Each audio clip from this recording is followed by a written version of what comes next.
Thank you, Kelsey.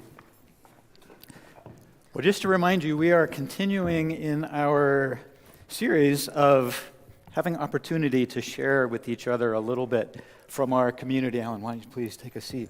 And so this is our penultimate week as we hear a testimony from somebody who's trying to live what we've been talking about as we learn about Sabbath. And it's been a great joy for me to get to know a few people a little bit more deeply. And I had this image this morning, if I were to think about Heidi Potter as a deep well or Kristen Rayenkamp as kind of a turbulent, energetic mountain stream, I think Alan is the powerful lower river delta.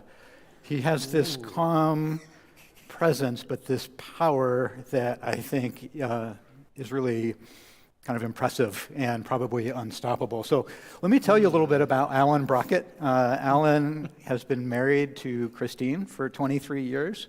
He is an engineering manager, steering or herding the cats, I think I've heard that described as.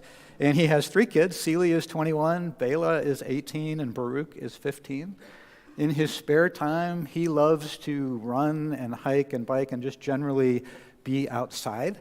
And I learned that if you have ever taken the online spiritual gifts survey that you can link to from our website, Alan was the technical expertise behind propping that up. Shirley Davis, I think, contributed the material, and Alan contributed the technical expertise. Yeah.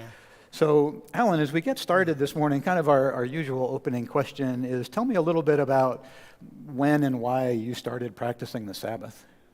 Yeah, as a new believer, I came across the 10 Commandments, and it seemed pretty clear right off the bat that I should not do my day job on Sunday, so I managed to stop that right away, and been pretty good, actually, holding the line on that for a while. But I always kind of thought that there's got to be more than just that.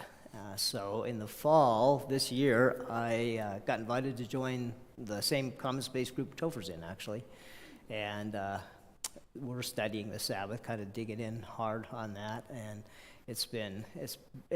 that's brought the perspective I thought that I was probably missing. And along about the same time, too, there was this quote by a guy I really like, Marty Solomon, who does a podcast called Bema Discipleship, and he says, if you make space for God, he'll fill it. And that, for some reason, that just caught me. Like, what if I made some space for God? What would he do with that? Who knows? God can do anything, but it's bound to be good. So that was intriguing enough that I thought, I'm just going to do this. Yeah, so maybe give a little color. You talked about when you were a new believer, started practicing the Sabbath. That was some time ago. Yeah. Maybe tell us a little bit about what Sabbath looked like. So when was that, and what did Sabbath look like for you? What did practicing Sabbath look like for you before, and how has it shifted or changed during the last 6 months? Yeah, so before, I think it was mostly just a day off. I didn't work at my normal job, but I would still do chores or go shopping or whatever kind of came to my mind, and that seemed like not the right thing.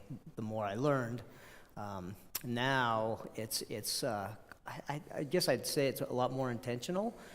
So Christine and I generally light a candle on Saturday night, have a glass of wine, some light food, and some unhurried conversation, which is a real gift.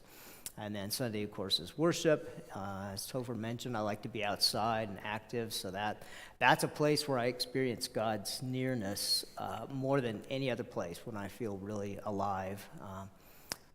Sabbath for me now, usually includes a nap. Naps are one of my favorite things in the world, and that's almost always makes the list.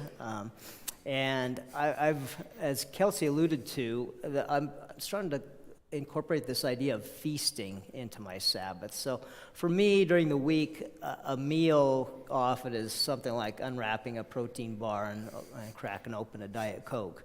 And so on Sundays, on my Sabbath, I deliberately don't do that. I do something that involves real food and something that actually tastes good. So tater tots, basically, is what it looks like. And then usually some kind of more worship. I like to play the guitar and learn worship songs, so I might even try to do that today, learn that first song we sang as an act of worship. Yeah, so I think there's special encouragement. I'm just laughing thinking about, we've heard a lot about couples lighting candles and having time together, and just want to say for all you young families, you'll get there.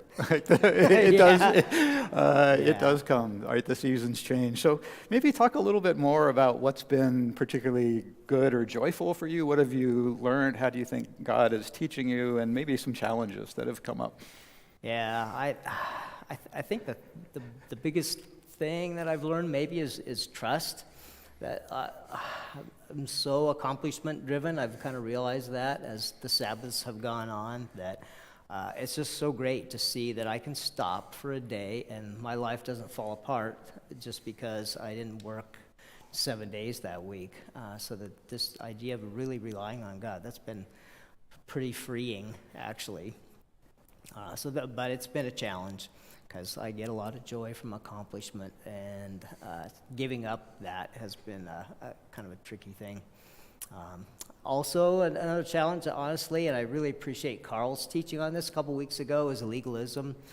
So I'm a rule guy. I love rules. I love to follow rules, and for me to try to decide what's allowable and what's not, that's been a bit of a struggle.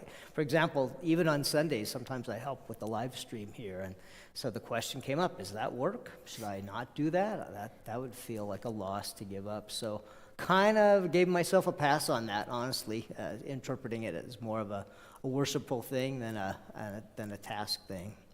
I remember you when we were chatting before this, you talked a little bit about how you decided what you were going to do. Do you remember what you told me? I think so. The bike ride?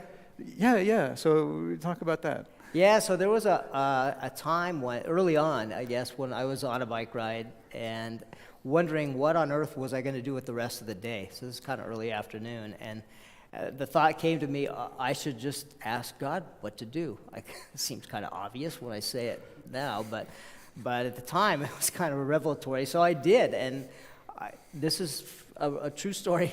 10 minutes later, my head was so full of ideas that I had to race home and write them all down because there were so many good ideas. God just came through with a fantastic potpourri of things that I could do that would connect us more. Yeah, I think another thing that you had said that I loved was this idea that you really try to focus on activities that give more than take. Yeah, right? That was a phrase definitely. that I had written down. Well, maybe as we start to wrap up here, I would ask you, for those people who have been listening, maybe are sitting out there in the audience and are still thinking or pondering how they might get started, what advice would you offer to somebody who is just starting out? I think in addition to just asking God for help, because he wants this for us. I'm convinced of that. It's a gift he wants to give us.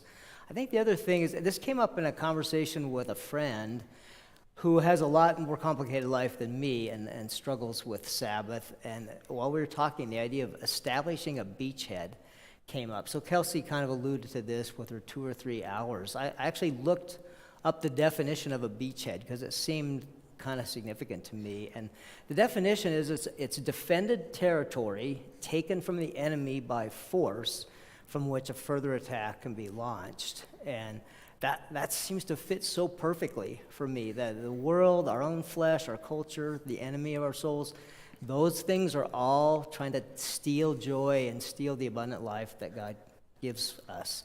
And we have to take it back by force. It's going to take a forceful act of will to get that back. I think the pastors say that'll preach. Right? That'll preach.